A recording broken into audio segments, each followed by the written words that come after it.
नमस्कार, संस्कृति यात्रा में आप सभी का स्वागत है। मैं हूं प्रीति सिंह।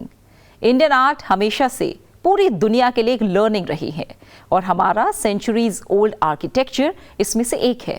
भारत में कई जगह रॉक्स की कटिंग और कार्विंग से तैयार डेकोरेटेड केव्स इसका एक बड़ा एग्जाम्पल हैं। आज से सैकड़ों वर्ष पहले स्टोन की इतनी प्रिसिशन कटिंग और उस पर की गई फाइन कार्विंग सच में अमेजिंग है और आज की टेक्नोलॉजिकली एडवांस दुनिया के लिए एक चैलेंज भी है, क्योंकि शायद आज इतनी सुविधाएं होते हुए भी ऐसे मास्टरपीस बनाना आसान नहीं है। हमारे पहले सेगमेंट विशेष में ऐसी ही केव्स आपको दिखाने चलते हैं।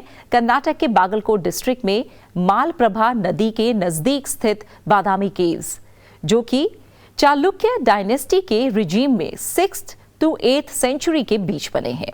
हिंदुइज्म, जैनिज्म और बुद्धिज्म से इंस्पायर्ड ये केव कॉम्प्लेक्स अद्भुत है।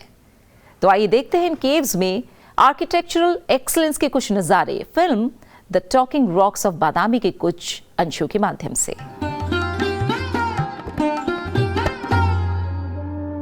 Beneath this clear skyline, we encounter the spectacular spread of rocks.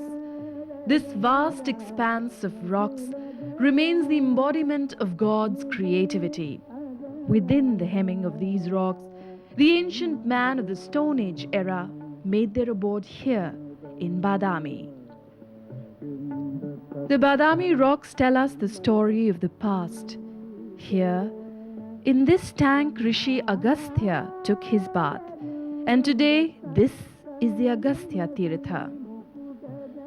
Basavanna, the social reformer of the 12th century, with reference to this space of God's own land and sky, says, Jagadagala Mugilagala. Ptolemy, the Greek geographer, in 150 AD, mapped this land and referred to it as Padomoi, though the place was originally known as Vatapi, within the dynamics of the mythological lore. In the 6th century AD, Pulikeshi I chose this rock splendor as his capital because he wanted to use the natural rock spread as his fort itself. Thus, era after era, Badami rocks enthused humankind, and civilization thrived within the hemming of creativity.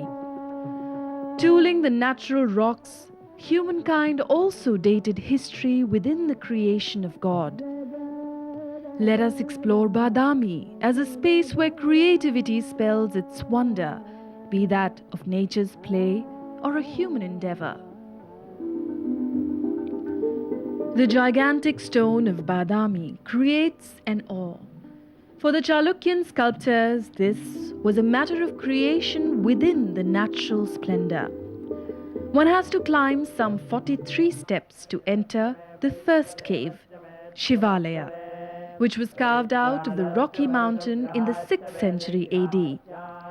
One wonders how those ancient artists could see through the rocks to plan a temple out of the mountain. The rock remains its roof, its body, and its floor, as not a single stone is added from outside except the Nandi icon. It was quite an engineering feat to envisage the passage, the pillar, and the wall through the same rocks.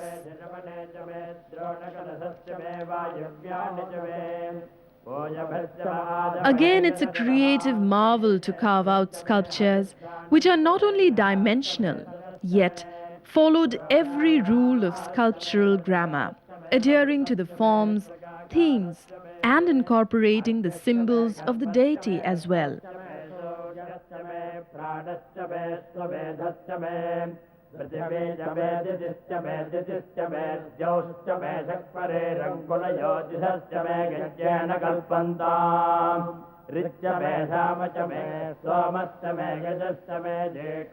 One wonders about the carved pillars, which are highly ornate and were imagined before the first skillful blow of the hammer and the anvil. How well the symmetry was maintained is just one of the few questions which remains unanswered. However, folklore and hearsay tells us that those sculptors were Mayavi and could convert the solid stones in wax, out of which they carved out the temple with ease. Even today, people call these wax caves or Medada Gudigalu. This is Kimvadanti. Nevertheless, the creation of this rock-cut Shiva Graha remains far more mystical than the question of making the pyramids of pharaohs. On seeing such an awe-inspiring rock-cut temple with soothing sculptures and ornate pillars, one wonders who all were involved in the creation of this work of extreme excellence. Archaeologists have been able to decipher some names, which were also carved out and remain the signature of creators. Some names go as Kallakutti, Donaswamy, Maruti Swami, and thousands of unknown workers who toiled to create this unparalleled rock-cut temples of Badami. Those sculptors were no ordinary artists, blessed with the excellence of creativity, because Indian artistic tradition works on the concept of Adhyatma, the spiritual callings, and Dharma, the concept of righteous way of life. Yes, on seeing the zenith of architecture, one can conclude safely that simple artistic quality could not have facilitated this wonder creation of Badami, unless they were possessed by supernatural spiritual power to imagine and implement such a project.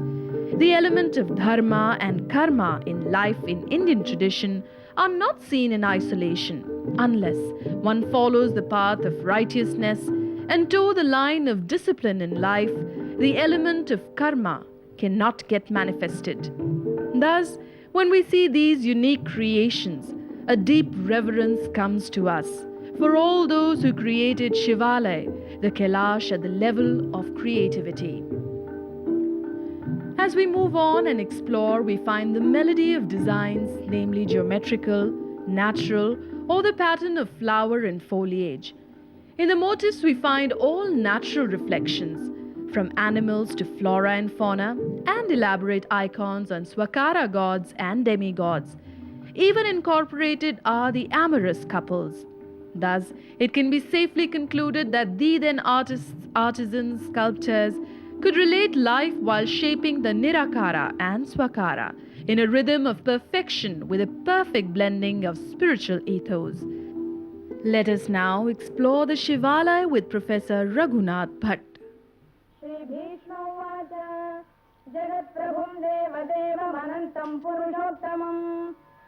Highly ornate sculptures with details of kirta or mukta are seen.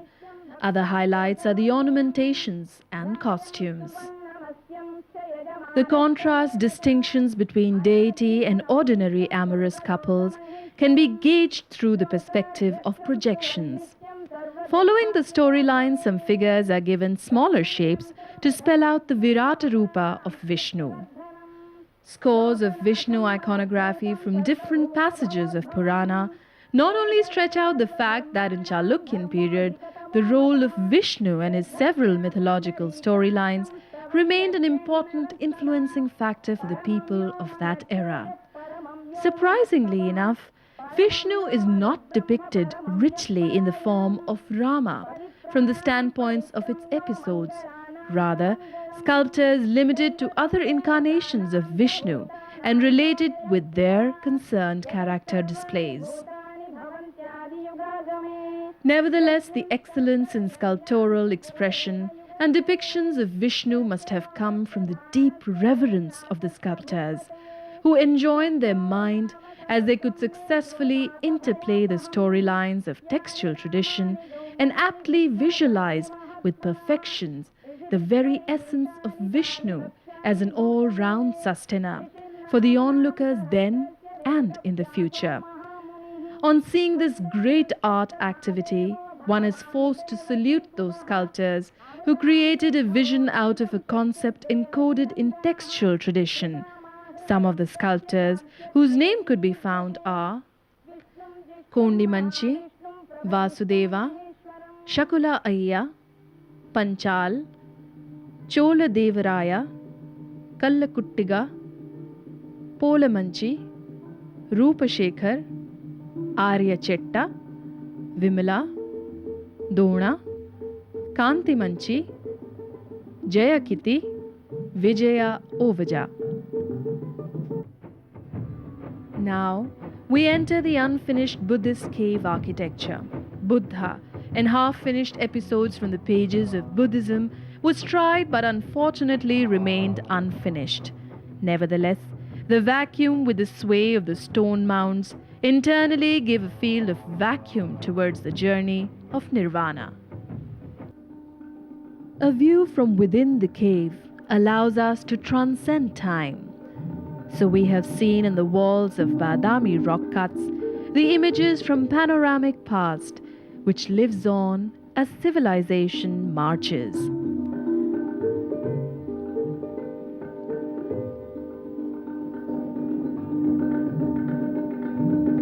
We see the sacred and tranquil Agastya Pushkarani, which conjures up the memory of the bygone era within the proximity of the remnants of the latter part of history.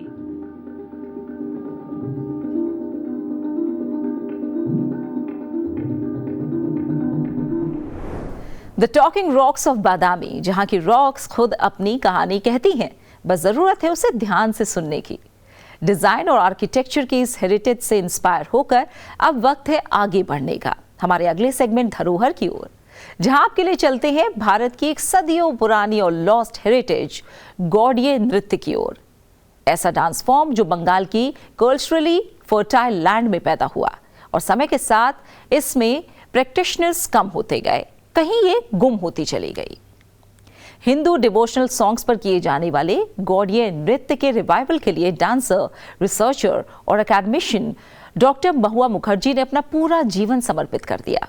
पिछले 40 वर्षों से गौड़िये नृत्य के revival के साथ ही इसके survival के लिए भी डॉक्टर महुआ मुखर्जी लगातार नए डांसर्स को ट्रेन कर रही हैं और अपने ट्रूप के साथ देश विदेश में प्रस्तुति भी देती रही हैं।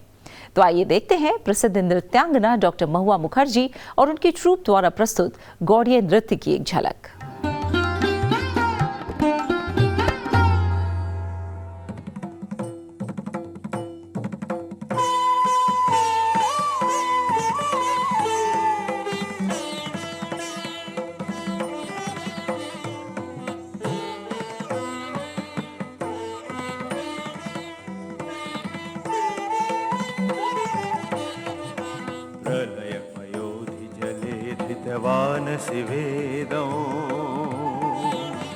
प्रलयपयोधि जले धृतवानसि वेदौ,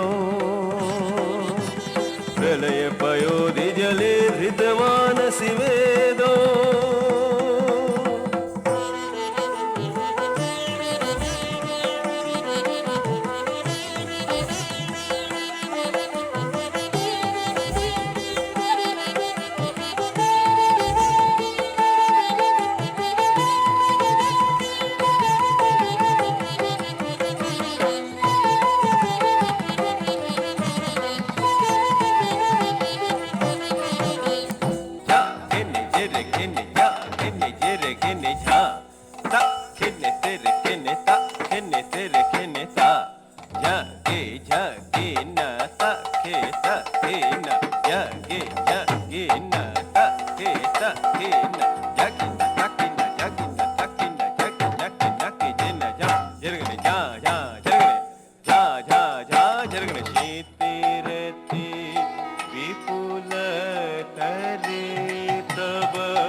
इदमुदितमुदरौ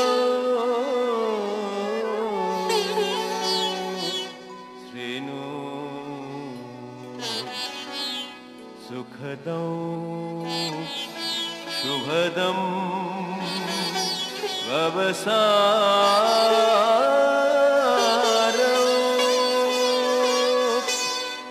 केशवाधृता दशविधरूपा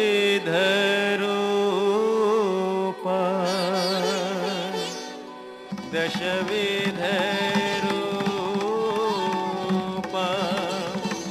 केशवाधृता दशविधरूपा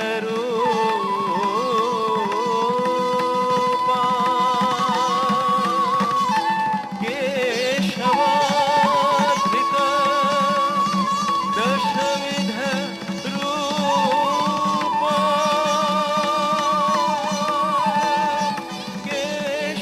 केशवाधृता दशविधरूपा दशविधरूपा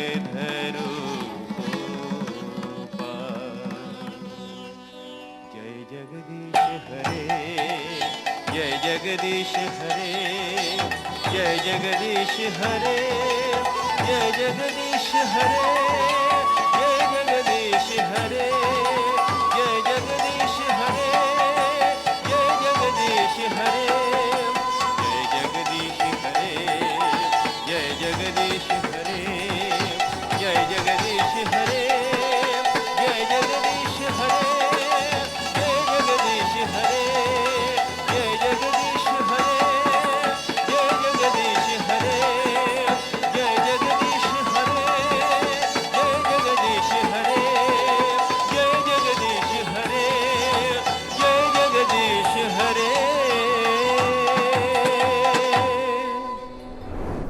अभी आपने देखा कि कैसे अपनी डेडिकेटेड रिसर्च और इन सिंसियर एफर्ट से डॉक्टर महुआ मुखर्जी ने खोई हुई डांस फॉर्म को दोबारा जीवित कर दिया। तो आइए आगे बढ़ते हैं अपने अगले सेगमेंट माटी सुगंध की ओर।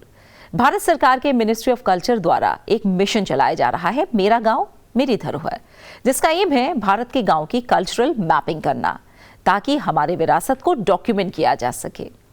तो आइए आज हम चलते हैं हिमालय की गोद में बसे उत्तराखंड के चमोली जिले के खूबसूरत गांव नीति। इसे फर्स्ट विलेज ऑफ इंडिया भी कहा जाता है क्योंकि भारत और तिब्बत के ट्रेडिशनल ट्रेड रूट पर यह भारत का पहला गांव है। नीति गांव अपने पुराने घरों और उनकी आउटर वॉल्स पर बनी कलाकृतियों के लिए प्रसिद्ध है। एक्सट्रीम कोल्ड की वजह से यहाँ केवल 6 महीने ही लोग रहते हैं। गांव के पास तिम्मरसैंड महादेव मंदिर और नंदा देवी मंदिर स्थित है। तो आइए चलते हैं नीति गांव की ओर।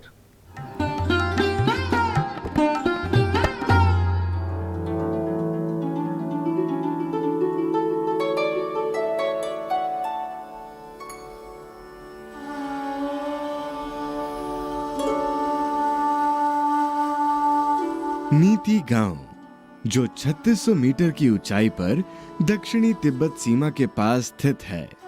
5800 मीटर पर स्थित नीति दर्रा भारत को तिब्बत से जोड़ता है और उस तरफ से देश का प्रथम गांव है। गांव में उगाए जाने वाली कृषि मुख्य रूप से राजमा, मटर, सेब और जीरा है। गांव में भोजपत्र के पौधे पाए जाते हैं। माना जाता है कि द्वापर युग महाभारत इन्हीं पत्तों पर लिखा गया था। नीति गांव के लोग 1 मई से 1 नवंबर तक गांव में रहते हैं। उसके बाद वे अपनी पलायन करी हुई जगहों पर चले जाते हैं। नीति गांव अपने पुराने घर और उनकी कलाकृतियों के लिए भी बहुत प्रसिद्ध है। यहाँ पर इस्तेमाल करे जाने वाले कुछ घर 200 से 250 साल पुराने हैं, जो लकड़ी से बने हैं। गांव के पास कुछ बहुत प्राचीन मंदिर भी हैं, जैसे तिमेरसेन महादेव और नंदा देवी मंदिर। माना जाता है कि इसी स्थान पर शिव और पार्वती की शादी हुई थी। तिमेरसेन महादेव मंदिर को छोटा अमरनाथ भी कहा जाता है, क्योंकि ये अमरनाथ की तरह ही 7 बर्फ के शिवलिंग बनाते हैं। ये मंदिर गांव से 1 घंटे के ट्रैक के बाद आता है, जिसके बीच आपको 5 सुंदर पहाड़ और झरने देखने को मिलेंगे। नंदा देवी मंदिर की मान्यता है कि यहाँ मांगी हुई मनोकामना पूरी हो जाने पर ये भक्त एक घंटी बांधकर जाते हैं। इस मंदिर को शक्ति का स्वरूप भी माना जाता है। हर साल पूरे गांव में 2 परिवार छोटी माता की डोली की पूजा करते हैं और ये अवसर हर 40 साल बाद प्रत्येक परिवार को मिलता है। असल में छोटी माता की डोली मां नंदा देवी का प्रतीक है, जो गांव की कुल देवी भी हैं। गांव में हर साल होने वाले मेलों और त्योहारों में भगदोवाल नृत्य और पांडव नृत्य आयोजित किया जाता है। साथ ही मांस और चावल का भोजन होता है। भगदोवाल नृत्य अगस्त में बांध मेले के दौरान किया जाता है, जो आमतौर पर 9 दिनों का होता है। तो ये थी आज की हमारी संस्कृति यात्रा। आशा है आपको पसंद आई होगी। इस कार्यक्रम को लेकर आपके रिव्यूज हमारे लिए वैल्यूएबल हैं। अगर आपके पास भी अपने गांव, एरिया या फोक ट्रेडिशन से जुड़ी कोई भी वाइटल इन्फॉर्मेशन है तो उसे हमारे साथ जरूर शेयर कीजिए। हमारा ईमेल आईडी है sanskriti.ignca@gmail.com। आपसे फिर होगी मुलाकात संसद टीवी पर अगले हफ्ते आज ही के दिन इसी समय संस्कृति यात्रा के अगले एपिसोड में। और जाते जाते देखिए हाल ही में हुए कुछ सांस्कृतिक आयोजनों की झलकियां। नमस्कार। इंदिरा गांधी राष्ट्रीय कला केंद्र के कला निधि प्रभाग ने जनसत्ता के प्रभाष जोशी पुस्तक के लोकार्पण एवं परिचर्चा कार्यक्रम का आयोजन किया, जिसमें पत्रकारिता जगत और अकादमिक क्षेत्र की प्रतिष्ठित हस्तियों ने शिरकत की। इस मौके पर विशिष्ट अतिथि भारत सेवा संस्थान के अध्यक्ष एवं पूर्व राज्यसभा सांसद डॉक्टर अशोक वाजपेयी और वरिष्ठ लेखक और पत्रकार बनवारी जी ने प्रभाष जोशी से जुड़े अपने संस्मरण साझा किए। कि उन्होंने हिंदी पत्रकारिता को जो आयाम दिए, जो ऊंचाइयां दी, जनसत्ता के माध्यम से हिंदी पत्रकारिता में जो पाठकों की एक फौज खड़ी की, लोगों को ये अपेक्षा रहती थी कि जनसत्ता आए और जनसत्ता को पढ़ के उन्हें ये विश्वास होता था कि ये खबरें ही नहीं बल्कि हकीकत हैं। ऐसा विश्वास जनमानस के मन में था। प्रभाष जी जिस तरह के विलक्षण व्यक्ति थे, उसके बारे में जो किताब प्रकाशित हो वो विलक्षण न हो, ऐसा नहीं हो सकता। एक संपादक के रूप में वो कैसे थे, एक लेखक के रूप में वो कैसे थे, क्या उनको पसंद था, क्या पसंद नहीं था, उनका संगीत प्रेम क्या था, उनका क्रिकेट प्रेम कैसा था। प्रभाष जी के और प्रभाष जी के समय के जनसत्ता के उस दौर के बारे में इतनी रुचिकर और इतनी सुंदर सामग्री इस पुस्तक में है। कार्यक्रम की अध्यक्षता करते हुए आईजीएनसीए के अध्यक्ष राम बहादुर राय ने कहा, जनसत्ता के प्रभाष जोशी पुस्तक का लोकार्पण प्रभास पर्व में हुआ था। जनसत्ता के प्रभाष जोशी पुस्तक की योजना प्रभाष जी के ही जीवन काल में बनी थी। जनसत्ता के प्रभाष जोशी पुस्तक की योजना बने और उस पर काम भी हो। कार्यक्रम में आधार वक्तव्य आईजीएनसीए के सदस्य सचिव डॉक्टर सच्चिदानंद जोशी ने दिया। एक बहुत सुंदर पुस्तक आप सबके सामने आई है। प्रभाष जी के साथ काम करने वाले, अलग अलग अवसरों पर उनके साथ भूमिकाएं निभाने वाले ऐसे कई लोगों के महत्वपूर्ण आलेख हैं। आदरणीय राय साहब का एक बहुत लंबा, बहुत अच्छा आलेख है, जिसमें वो जनसत्ता महापरिवार के मुखिया ऐसा प्रभाष जी के नाम से संबोधित करते हुए वो लेख है। आदरणीय अच्युतानंद मिश्र जी का है, रविंद्र त्रिपाठी जी का है, बहुत सारे लेख इसमें महत्वपूर्ण लेख हैं। उसके साथ आदरणीय हरिवंश जी का भी लेख है, बनवारी जी का भी है। तो ये एक अपने आप में प्रभाष जी के जीवन के अलग अलग आयामों को और उनकी पत्रकारिता के आयामों को दर्शाने की कोशिश इस पुस्तक में है। विशेष रूप से जनसत्ता के संदर्भ में वो सारी बातें कही गई हैं। वहीं स्वागत वक्तव्य डीन प्रशासन और कला निधि प्रभाग के प्रमुख प्रोफेसर रमेश चंद्र गौड़ ने दिया और संचालन वरिष्ठ पत्रकार मनोज मिश्र ने किया। प्रधानमंत्री श्री नरेंद्र मोदी के जन्म स्थान वडनगर में आयोजित सांस्कृतिक शाम ने सभी को मंत्रमुग्ध कर दिया। वाइब्रेंट गुजरात शिखर सम्मेलन 2025 के अवसर पर आईजीएनसीए के क्षेत्रीय केंद्र वडोदरा ने अपनी भावपूर्ण प्रस्तुतियों से भारत की बहुरंगी संस्कृति को जीवंत कर दिया। संगीत, नृत्य और लोक कथाओं की शानदार प्रस्तुतियां दर्शकों के दिल को छू गईं। इस अवसर पर गुजरात के मुख्यमंत्री भूपेंद्र पटेल, केंद्रीय संस्कृति एवं पर्यटन मंत्री गजेंद्र सिंह शेखावत और देश विदेश से आए गणमान्य अतिथि मौजूद रहे। वडनगर की ऐतिहासिक भूमि पर ये सांस्कृतिक संगम न सिर्फ गुजरात की विरासत का उत्सव था, बल्कि वसुदैव कुटुंबकम की भावना का भी सशक्त प्रदर्शन था। इंदिरा गांधी राष्ट्रीय कला केंद्र द्वारा स्वच्छता ही सेवा 2025 अभियान के अंतर्गत नई दिल्ली के राजेंद्र प्रसाद लेन में स्वच्छता अभियान चलाया गया। केंद्र के अधिकारियों और कर्मचारियों ने मिलकर परिसर और आसपास के स्थानों की सफाई कर स्वच्छ भारत, सुंदर भारत के संकल्प को साकार करने का संदेश दिया। ये पहल न केवल स्वच्छता के प्रति जागरूकता फैलाने का प्रयास थी, बल्कि समाज में जन भागीदारी के महत्व को भी दर्शाती है। कमला नेहरू कॉलेज, दिल्ली विश्वविद्यालय के विद्यार्थियों और संकाय सदस्यों ने IGNCA के सांस्कृतिक अभिलेखागार और संरक्षण प्रभाग का भ्रमण किया। भ्रमण के दौरान विद्यार्थियों ने अभिलेखागार के समृद्ध संग्रह के बारे में जानकारी हासिल की और संरक्षण प्रयोगशाला का अवलोकन भी किया।